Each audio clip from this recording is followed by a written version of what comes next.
S, ಇವತ್ತಿನ ಈ ಒಂದು ಪ್ರತಿಭಟನೆ ಖಾಸಗಿ ಬಸ್ನ ಪ್ರಯಾಣ ದರ ಏರಿಕೆಯ ವಿರುದ್ಧ ನಡೆದಂಥ ಪ್ರತಿಭಟನೆಯ ಮುಂಚೂಣಿಯಲ್ಲಿದ್ದಂಥ ಸಾಮಾಜಿಕ ಹೋರಾಟಗಾರ ಸುನೀಲ್ ಕುಮಾರ್ ಬಜಾಲ್ ಅವರು ನಮ್ಮ ಜೊತೆಗೆ ಸಂಪರ್ಕದಲ್ಲಿದ್ದಾರೆ. ಬಜಾಲ್ ಅವರು ನಮಸ್ಕಾರ.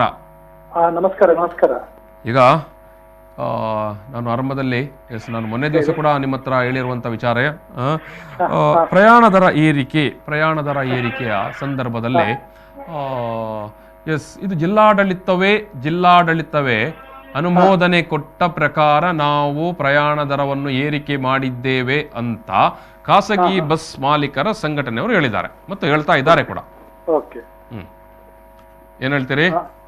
ನೋಡಿ, ಇವತ್ತು ಜಿಲ್ಲಾಡಳಿತ ಏನು ಖಾಸಗಿ ಬಸ್ ಪ್ರಯಾಣ ದರವನ್ನು ಏರಿಸಲು ಅನುಮತಿಯನ್ನು ಕೊಟ್ಟಿದೆ, ಇದು ಸರಿಯಲ್ಲ. ಯಾಕಂದ್ರೆ ಅವರೀಗ ಜಿಲ್ಲಾಡಳಿತ ಮೇಲೆ ಹಾಕ್ತಾ ಇದ್ದಾರೆ, ಅದು ಕರೆಕ್ಟ್ ಇದೆ. ಯಾಕಂದ್ರೆ ನೋಡಿ, ಪ್ರತಿ ಒಂದು ಸಂದರ್ಭದಲ್ಲೂ ಕೂಡ ಜಿಲ್ಲಾಡಳಿತದ ಒಂದು ಕೆಲಸ ಇದೆ. ಅವರು ಪ್ರಾಧಿಕಾರದ ಸಭೆಯನ್ನ ಕರೆಯಬೇಕಿತ್ತು, ಅವರು ಈ ಅವಧಿಯಲ್ಲಿ ಕರೆಯಲೇ ಇಲ್ಲ.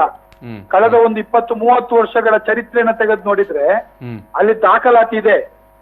ಆದ್ರೆ ಈ ಸಲ ಜಿಲ್ಲಾಡಳಿತವನ್ನೇ ದಾರಿ ತಪ್ಪಿಸ್ತಾರೆ ಬಸ್ ಮಾಲಕರು. ಯಾಕಂದ್ರೆ ಅವರೊಂದು ಕಳೆದ ಹಲವಾರು ವರ್ಷಗಳಲ್ಲಿ 100 ವರ್ಷಗಳ ಕಾಲ ಅವರೇನೊಂದು ಬಸ್ಸಿನ ಸಾರಿಗೆ ವ್ಯವಸ್ಥೆಯನ್ನು ಕೊಟ್ಟಿದ್ದೇವೆ ಅಂತ ಹೇಳಿ ಅವರೊಂದು ಮೊನೋಪೊಲಿ ಟೈಪ್ ಅನ್ನ ಮಾಡ್ತಾ ಇದ್ದಾರೆ. ತಮ್ಮ ಸಂಕಷ್ಟವನ್ನ ಹೇಳಿಕೊಂಡು ಇಡೀ ಜಿಲ್ಲಾಡಳಿತವನ್ನೇ ಪರ್ಚೇಸ್ ಮಾಡುವ ರೀತಿಯಲ್ಲಿದೆ. ಆದ್ರಿಂದ ಇವತ್ತು ಜಿಲ್ಲಾಧಿಕಾರಿಗಳು ಅವರ ಸಂಕಷ್ಟಕ್ಕೆ ಕೂಡಲೇ ಸ್ಪಂದಿಸ್ತಾರೆ. ಆದ್ರೆ ಈ ದಕ್ಷಿಣ ಕನ್ನಡ ಜಿಲ್ಲೆಯಲ್ಲಿ ಏರಿಸಿದಂತ ಬಸ್ ಪ್ರಯಾಣ ದರದಿಂದಾಗಿ ಲಕ್ಷಾಂತರ ಜನ ಕಷ್ಟದಲ್ಲಿದ್ದಾರಲ್ಲ, ಅದರ ಬಗ್ಗೆ ಯಾರು ಮಾತಾಡ್ಬೇಕಿತ್ತು? ಜಿಲ್ಲಾಧಿಕಾರಿಗಳಿಗೆ, ಜಿಲ್ಲಾಡಳಿತಕ್ಕೆ ಜವಾಬ್ದಾರಿ ಇಲ್ವೇ? ಈಗಾಗಲೇ ಜನರು ಸಂಕಷ್ಟದಲ್ಲಿದ್ದಾರೆ. ಒಂದ್ ಕಡೆ ಕೆಲಸ ಇಲ್ಲ, ಕೆಲಸಕ್ಕೆ ಬಂದ್ರು ಕೂಡ ಇವತ್ತು ಅರ್ಧ ಸಂಬಳ. ಇವತ್ತು 3-4 ಸಾವಿರಕ್ಕೆ ಕೆಲಸ ಮಾಡಿಕೊಂಡು ಬಂದಿರತಕ್ಕಂಥ ದುಡಿತಕ್ಕಂಥ ನಮ್ಮ ಸಿಟಿ ಒಳಗಡೆ ಅವರು ಸಾಧಾರಣ ಒಂದು 30% ಸಂಬಳವನ್ನ ಬಸ್ಸಿಗೆ ಕೊಡ್ಬೇಕೀಗ. ಇವತ್ತು ಎಷ್ಟು ನೋಡಿ, ಒಂದು ರೆಕಾರ್ಡ್ ಇದೆ ನಮ್ಮ ಜಿಲ್ಲೆಯಲ್ಲಿ. ನಾವು RTS ನಡೆಸಿದಾಗ ಇಡೀ ನಾವು ಜನಸಾಮಾನ್ಯರ ಪರವಾಗಿ ನಾವು ಪ್ರಬಲವಾಗಿ ಎಲ್ಲ ಸಂಘಟನೆಯವರು ಒಗ್ಗಟ್ಟಿನಿಂದ ನಾವು ಕೇಳುವುದಿಷ್ಟೇ, ನೀವು first stage, second stage, third stage ಇಲ್ಲಿ ನೀವು ಏರಿಕೆ ಮಾಡಬಾರದು. ಇದು ನಮ್ಮ ಪ್ರಬಲ. ಆದ್ರೆ ಇವತ್ತು ಏನ್ ಮಾಡಿದ್ರೆ ಅಂದ್ರೆ ಸಭೆಯನ್ನ ಕರೆಯದೆ ಈ ಬಸ್ ಮಾಲಕರು ತಮ್ಮ ಲಾಭವನ್ನ ಹೆಚ್ಚಿಸಿಕೊಳ್ಳಿಕ್ಕೆ ಜಿಲ್ಲಾಡಳಿತವನ್ನ ತನ್ನ ಪಾಕೆಟ್ ನಲ್ಲಿ ಹಾಕಿ ಅಲ್ಲಿ ಅವರು ಜಾಸ್ತಿ ಮಾಡಿದ್ದಾರೆ. ಇವರು ಏನ್ ಹೇಳ್ತಾರೆ? ಇವರು ಹೇಳುದು ನಮ್ಮ ಪೆಟ್ರೋಲ್ ಡೀಸೆಲ್ಗೆ ಶೇಕಡವಾರು ಬಾರಿ ಜಾಸ್ತಿ ಆಗಿದೆ ಅಂತ ಇವರು ಹೇಳ್ತಾರೆ. ಆದ್ರೆ ಇವತ್ತು ಒಂದೊಂದು ಟಿಕೆಟಿನ ಮೇಲೆ 50%, 60% ಜಾಸ್ತಿ ಮಾಡಿದ್ದಾರೆ. ಇದು ಎಷ್ಟು ಸರಿ? ಇದನ್ನ ನಾವು ಕೇಳ್ತಾ ಇದ್ದೇವೆ. ನೀವು ಮಿನಿಮಮ್ ಚಾರ್ಜ್ ಈ ಹಿಂದೆ ನೋಟಿಫಿಕೇಶನ್ ಆದದ್ದು 7 ರೂಪಾಯಿ ಇತ್ತು, ಮೊನ್ನೆ ನೋಟಿಫಿಕೇಶನ್ ಆದದ್ದು 12 ರೂಪಾಯಿ ಇತ್ತು. 5 ರೂಪಾಯಿ ಜಾಸ್ತಿ ಆಗಿದೆ. ನಮ್ಮ ಜಿಲ್ಲೆಯಲ್ಲಿ ಇನ್ನೊಂದು ಚರಿತ್ರೆ ಇದೆ. ಬಸ್ ಮಾಲಕರು 20%, 25% ಕೇಳ್ತಾರೆ. ಆದರೆ ಹಬ್ಬ ಅಂದ್ರೂ ಜಾಸ್ತಿ ಆಗಿರುವಂತದ್ದು 10%, 12% ಮಾತ್ರ. ಆದ್ರೆ ಈ ಬಾರಿ ಇವರು ಜನ ಮಾತಾಡುದಿಲ್ಲ, ಯಾರು ಮಾತಾಡುದಿಲ್ಲ ಅಂತ ಹೇಳಿ ಈ ಜಿಲ್ಲಾಡಳಿತನು ಅವರೊಟ್ಟಿಗೆ ಸೇರಿಕೊಂಡು 50-60% ಜಾಸ್ತಿ ಮಾಡುದಂದ್ರೆ ಇದನ್ನು ಯಾರು ಒಪ್ಕೊಳ್ಳಿಕ್ಕೆ ಸಾಧ್ಯತೆ ಇದೆ? ಇದು ಯಾರು ಒಪ್ಕೊಳ್ಳಿ? ಅಷ್ಟು ಮಾತ್ರ ಅಲ್ಲ, ಇವತ್ತು ನೋಡಿ, ನಗರ ಸಾರಿಗೆ, ಗ್ರಾಮಾಂತರ ಸಾರಿಗೆ ಅಂತ ತೆಗೆದಾಕಿದ್ದಾರೆ. ನಗರ ಸಾರಿಗೆ ಮಿನಿಮಮ್ ಚಾರ್ಜ್ ಇರುವುದು 2 ಕಿಲೋಮೀಟರ್ಗೆ, ಗ್ರಾಮಾಂತರದಲ್ಲಿ ಮಿನಿಮಮ್ ಚಾರ್ಜ್ ಇರುವುದು 4 ಕಿಲೋಮೀಟರ್ಗೆ. ಈಗ ನೋಡಿ, 2 ತೆಗೆದು ಬಿಟ್ಟಿದ್ದಾರೆ. 2ರಲ್ಲೂ ಕೂಡ ಈಗ ಮಿನಿಮಮ್ ಚಾರ್ಜ್ ಇರುವುದು 2 ಕಿಲೋಮೀಟರ್ಗೆ. ಇದು ಎಷ್ಟು ದೊಡ್ಡ ಮೋಸ! ಮತ್ತೆ ಸೆಕೆಂಡ್ ಸ್ಟೇಜ್ ಇಲ್ಲ.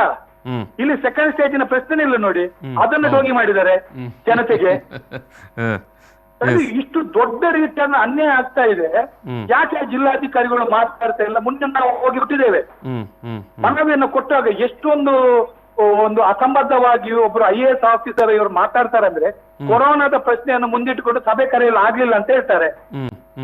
ಹಾಗಿರುವಾಗ ಇದೇ ಜಿಲ್ಲಾಧಿಕಾರಿ ಕಚೇರಿಯಲ್ಲಿ ಎಷ್ಟು ಸಭೆ ಆಗ್ತಾ ಇದೆ? ಇವರು ಸಾರಿಗೆ ಪ್ರಾಧಿಕಾರದ ಸಭೆ ಕರೆಯುವುದು, ಇವರು ಸಾರ್ವಜನಿಕ ಸಭೆ ಮಾಡುವುದಲ್ಲ. ನೆಹರು ಮೈದಾನಲ್ಲಿ ಇವರ ಚೇಂಬರ್ ನಲ್ಲಿ ಯಾರ್ಯಾರು ಬೇಕು, ರಾಜಕೀಯ ಪಕ್ಷ, ರಾಷ್ಟ್ರೀಯ ಪಕ್ಷಗಳು ಯಾವ್ದಿದೆ, ಪ್ರಾದೇಶಿಕ ಪಕ್ಷಗಳು ಒಬ್ಬೊಬ್ಬರನ್ನ ಕರೆಯಲಿ, ಸಂಘಟನೆಯಿಂದ ಒಬ್ಬೊಬ್ಬರನ್ನ ಕರೆಯಲಿ. ಎಷ್ಟು ಜನ ಬರ್ತಾರೆ? ಇವರು ಸಾರಿಗೆ ಪ್ರಾಧಿಕಾರದ ಪ್ರತಿ ಸಭೆಯಲ್ಲಿ ಬಸ್ ಮಾಲಕರ ಮುಖಂಡರು ಬರ್ಬೇಕಂತ ಹೇಳಿದ್ರೆ ಅವರು 100-200 ಬಸ್ ಮಾಲಕರು ಬರ್ತಾರೆ ಸಭೆಗೆ. ಅದನ್ನ ಕಡಿವಾಣ ಹಾಕ್ಲಿಕ್ಕೆ ಜಿಲ್ಲಾಧಿಕಾರಿಗಳಿಗೆ ಆಗುದಿಲ್ಲ. ನಾವೇನು ಸಾರ್ವಜನಿಕರು ಸಾವಿರಗಟ್ಟಲೆ ಹೋಗ್ತೇವಾ? ನಾವು ಒಂದೊಂದು ಸಂಘಟನೆಯಿಂದ ಒಬ್ಬೊಬ್ರು ಹೋಗ್ತೇವೆ. ಅಧಿಕಾರಿಗಳು ಇವತ್ತು ಅವಕಾಶ ಕೊಡುದಿಲ್ಲ ಅಂತ ಹೇಳಿದ್ರೆ ನಾವು ಸಭೆ ಕರೀತೇವೆ ಅಂತ ಹೇಳಿ 2 ವಾರ ಆಯ್ತು. ಒಂದು ಅರ್ಧ ಗಂಟೆಯ ಸಭೆ ಕರೆಯಲಿಕ್ಕೆ ಯಾಕೆ ಇವರಿಗೆ ಇಷ್ಟು ಒಂದು ರೀತಿ ಆಲಸ್ಯ ಇವರಿಗೆ? ಅಂದ್ರೆ ಇವತ್ತು ಬಹಳ ಪ್ರಜ್ಞಾಪೂರ್ವಕವಾಗಿ ಅವರಿಗೆ ಇವತ್ತು ಗೊತ್ತಾಗಿದೆ ಅವರ ತಪ್ಪುಗಳು ಏನಂತ ಹೇಳಿ. ಇವತ್ತು ಬಸ್ ಮಾಲಕರು ಅವರ ಅಭಿಪ್ರಾಯಗಳನ್ನು ಅವರಷ್ಟು ಸಮರ್ಥವಾಗಿ ಹೇಳ್ತಾರಲ್ಲ, ಬರ್ಲಿ ಬಹಿರಂಗ ಚರ್ಚೆಗೆ. ಕಳೆದ 2-3 ಮಾಧ್ಯಮಗಳಲ್ಲಿ ಚರ್ಚೆಗೆ ಕರೆದಾಗ ಬಸ್ ಮಾಲಕರು ಯಾಕೆ ಬರೋದಿಲ್ಲ? ಯಾಕೆ ತಪ್ಪಿಸ್ತಾ ಇದ್ದಾರೆ? ನಿಜವಾಗಿ ಇವರ ಪರವಾಗಿ ನ್ಯಾಯ ಇದೆ ಅಂತ ಆದ್ರೆ ಇವರು ಬರ್ಲಿ ಚರ್ಚೆಗೆ. ಜನ ಇವತ್ತಿವರಿಗೆ ಪ್ರಶ್ನೆ ಉತ್ತರ ಕೊಡ್ತಾರೆ. ಜನ ಎಷ್ಟು ಆಕ್ರೋಶಿತರಾಗಿದ್ದಾರೆ. ಇವತ್ತೇನು ಹೋರಾಟ ಮಾಡುದಿಲ್ಲ, ಜನ ಇವತ್ತು ಬೀದಿಗಿಳಿದ್ರು ಅಂತ ಹೇಳಿ ಅದನ್ನ ಇವತ್ತು ಕ್ರೆಡಿಟ್ ಆಗಿ ತಕೊಳ್ಳುದು ಇದು ಸರಿ ಇಲ್ಲ. ತೀರ್ಮಾನ ಮಾಡಿದ್ದೇವೆ.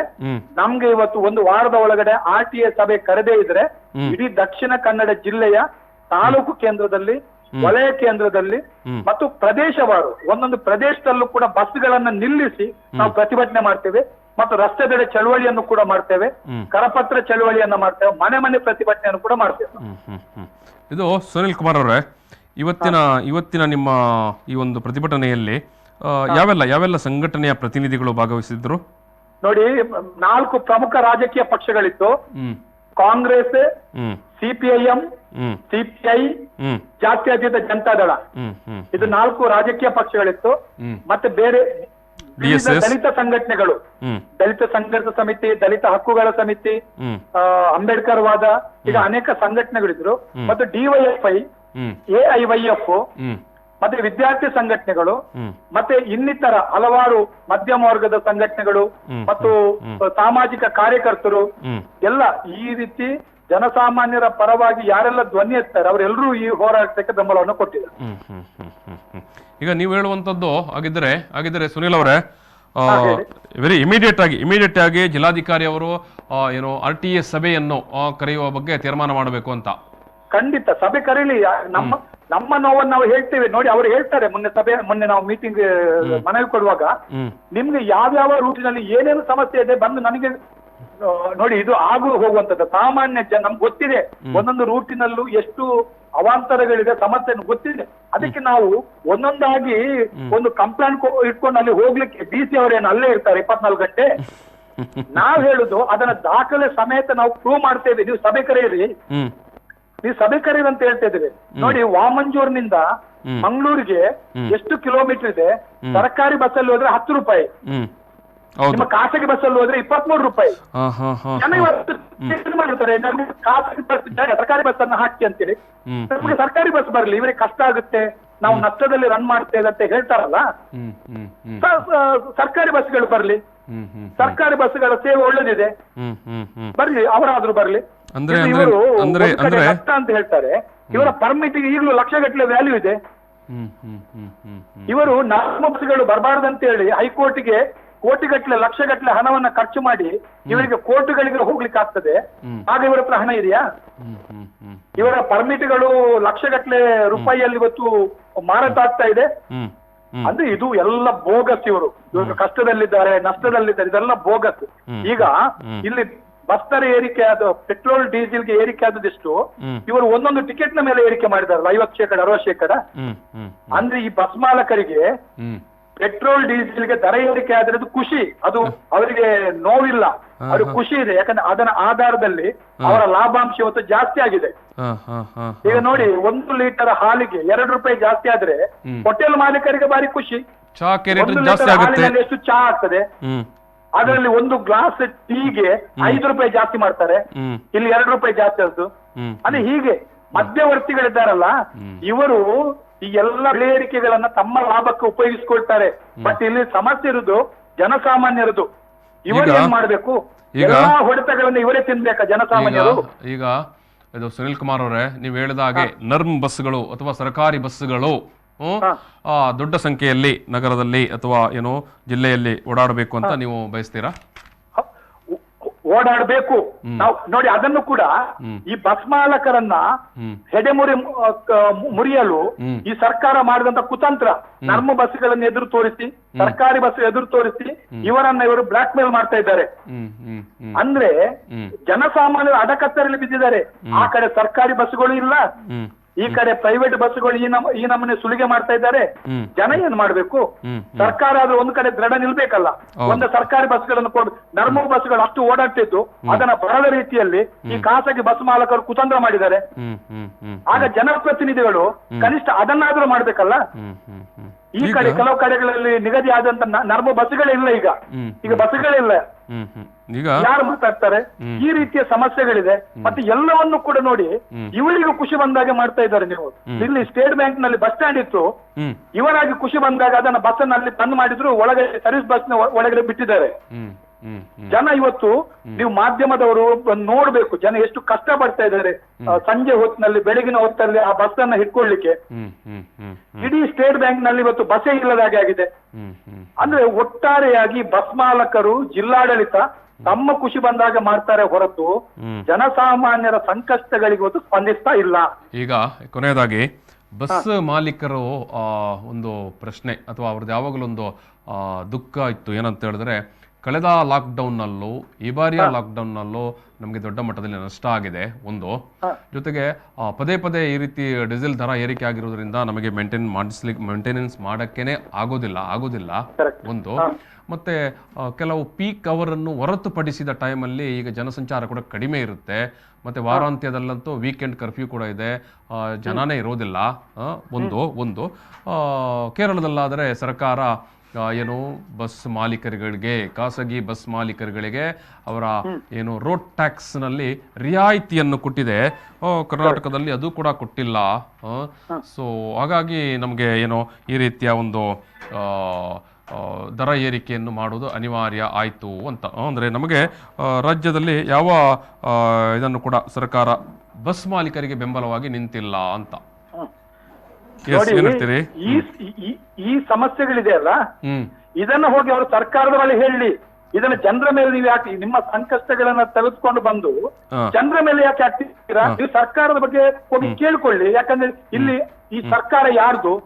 ಈ ಸರ್ಕಾರ ಬರ್ಬೇಕಾದ್ರೆ ಇವರೇ ಕಾರಣ.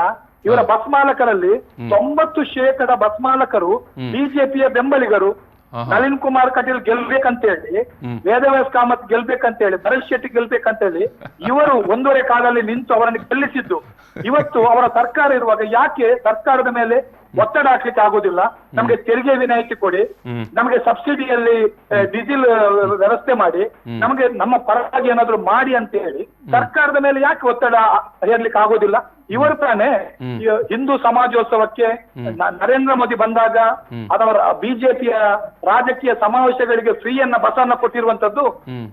ಇವರ ಪ್ರಶ್ನೆಗಳು ಬಂದ ಸರ್ಕಾರದ ಒತ್ತಡ ಹಾಕ್ಲಿ, ನಮಗೆ ತೆರಿಗೆ ವಿನಾಯಿತಿ ಕೊಡಿ ಅಂತ ಹೇಳಿ. ಅದನ್ನ ಬಿಟ್ಟು ಇವರು ಪೆಟ್ರೋಲ್ ಡೀಸೆಲ್ಗೆ ಇಷ್ಟು ದರ ಏರಿಕೆ ಆಗಿದೆ ಅಲ್ಲ, ಇವರ ಜೀವಮಾನದಲ್ಲಿ ಇವತ್ತು ಬೀದಿಗಿಳಿದು ಹೋರಾಟ ಮಾಡಿಲ್ಲ ಬಸ್ ಮಾಲಕರು. ಅಂದಿನಿಂದ ಇಂದಿನವರೆಗೂ ಕೂಡ ಪೆಟ್ರೋಲ್ ಡೀಸೆಲ್ ಏರಿಕೆಗೆ ಇವರು ಬೀದಿಗಿಳಿದು ಹೋರಾಟ ಮಾಡಿಲ್ಲ. ಇವರ ವಿರೋಧವನ್ನು ದಾಖಲಿಸಲಿಲ್ಲ. ಕಡಿಮೆ ಆಗುತ್ತಾ ಬಿಡುತ್ತಾ ಅದು ಸೆಕೆಂಡರಿ, ಬಟ್ ಇವರು ವಿರೋಧವನ್ನು ವ್ಯಕ್ತಪಡಿಸಬೇಕಲ್ಲ. ಸರ್ಕಾರದ ವಿರುದ್ಧ, ಸರ್ಕಾರ ನೀತಿಗಳ ವಿರುದ್ಧ ಮಾತಾಡ್ಲಿಕ್ಕೆ ಇವರಿಗೆ ಬಾಯಿಲ್ಲ. ಇವರು ಅದನ್ನ ನೆಪ ಇಟ್ಕೊಂಡು ಜನರ ಮೇಲೆಗೆ ನೀವು ಯಾಕೆ ಸಂಕಷ್ಟದಲ್ಲಿ ದುಡ್ತೀರ ಅವರನ್ನ? ಈಗಾಗಲೇ ಜೀವನಾವಶ್ಯಕ ವಸ್ತುಗಳ ಬೆಲೆ ಅವರ ಮೇಲೆ, ಪೆಟ್ರೋಲ್ ಡೀಸೆಲ್ ಏರಿಕೆ ದರ ಏರಿಕೆ ಅವರ ಮೇಲೆ, ಈಗ ಮತ್ತೆ ಬಸ್ಸಿನ ದರವನ್ನು ಇವರೇ ಹೊರಬೇಕಾ ಜನಸಾಮಾನ್ಯರು? ಒಂದ್ ಕಡೆ ಸಂಬಳ ಡಿಸಿ ಮುನ್ನೆ ಎಷ್ಟು ಒಂದು ಬೇಜವಾಬ್ದಾರಿಯಾಗಿ ಮಾತಾಡ್ತಾರಂದ್ರೆ, ನಿಮಗೆ ಸಂಬಳ ಏರಿಕೆ ಆಗಿಲ್ಲ, ನಿಮಗೆ ಸಂಬಳ ಆಗ್ಬೇಕು, ನೀವು ಕಾರ್ಮಿಕರು ಕೇಳಿ ಅಂತ. ಮತ್ತೆ ಇವರು ಯಾಕೆ ಇರೋದಿಲ್ಲಿ? ನಮ್ಗೆ ಗೊತ್ತಿದೆ ಎಲ್ಲೆಲ್ಲಿ ಕೇಳ್ಬೇಕಂತ ಹೇಳಿ. ಅದೇ ಜಿಲ್ಲಾಡಳಿತಕ್ಕೆ ಕನಿಷ್ಠ ಜವಾಬ್ದಾರಿ ಆದ್ರೂ ಬೇಕಲ್ಲ. ನಾವು ಇಷ್ಟನ್ನ ಹೇಳ್ತಾ ಇದ್ದೇವೆ, ಬಸ್ ಮಾಲಕರ ಅದನ್ನ ತೋರಿಸಿ, ಕೊರೋನಾವನ್ನ ತೋರಿಸಿ, ಪೆಟ್ರೋಲ್ ಡೀಸೆಲ್ಗೆ ಜಾಸ್ತಿ ಆಗಿದೆ, ನಾವು ನಷ್ಟದಲ್ಲಿದ್ದೇವೆ ಅಂತ ಹೇಳುದು, ಜನರ ಮೇಲೆ ಹೊರೆ ಹಾಕುದು, ಅದನ್ನು ಒಪ್ಲಿಕ್ಕೆ ನಾವು ತಯಾರಿಲ್ಲ. ಬಹುಶಃ ಎಲ್ಲೋ ನೀವು ಹೇಳದಾಗೆ ನರ್ಮ್ ಬಸ್ಗಳು ಅಂದ್ರೆ ಸರ್ಕಾರಿ ಬಸ್ಸುಗಳು ಸ್ವಲ್ಪ ಜಾಸ್ತಿ ಆದರೆ ಮಂಗಳೂರಿನಂತ ಪ್ರದೇಶ ಅಥವಾ ದಕ್ಷಿಣ ಕನ್ನಡ ಜಿಲ್ಲೆ ಅಂತ ಪ್ರದೇಶದಲ್ಲಿ ಸ್ವಲ್ಪ ಜನರ ನೋವು ಅಥವಾ ಕಷ್ಟಕ್ಕೆ ಒಂದು ಸಣ್ಣ ಒಂದು ಏನು ಹುಲ್ಲು ಕಡ್ಡಿಯ ನೆರವು ಅಂತ ಹೇಳ್ತೇವಲ್ಲ, ಹೌದು. ಬಹುಶಃ ಎಲ್ಲೋ ಒಂದು ಆ ರೀತಿಯ ಒಂದು ಪ್ರಯೋಜನ ಆಗಬಹುದು ಏನೋ. ಏನ್ ಹೇಳ್ತೀರಿ ಸ್ವಲ್ಪ? ಖಂಡಿತ ಖಂಡಿತ ನಮಗೆ ಆ ಬಸ್ಗಳೇ ಬೇಕು. ಯಾಕಂದ್ರೆ ಜನ ಇವತ್ತಿನ ಪರಿಸ್ಥಿತಿಯಲ್ಲಿ ಈ ಬಸ್ಸಿನಲ್ಲಿ ಇವತ್ತು ಸುಲಿಗೆ ಮಾಡುವುದನ್ನ ನಮಗೆ ಒಪ್ಲಿಕ್ಕೆ ಸಾಧ್ಯ ಇಲ್ಲ. ನಮಗೆ ಸರ್ಕಾರಿ ಬಸ್ಸುಗಳು ಬೇಕಂತ ಹೇಳಿ ನಾವು ಈಗಾಗಲೇ ಜಿಲ್ಲಾಡಳಿತವನ್ನು ಒತ್ತಡ ಹಾಕ್ತೇವೆ ನಾವು. Yes yes yes yes thank you Sunil Kumar ಅವರೇ, ಥ್ಯಾಂಕ್ ಯು.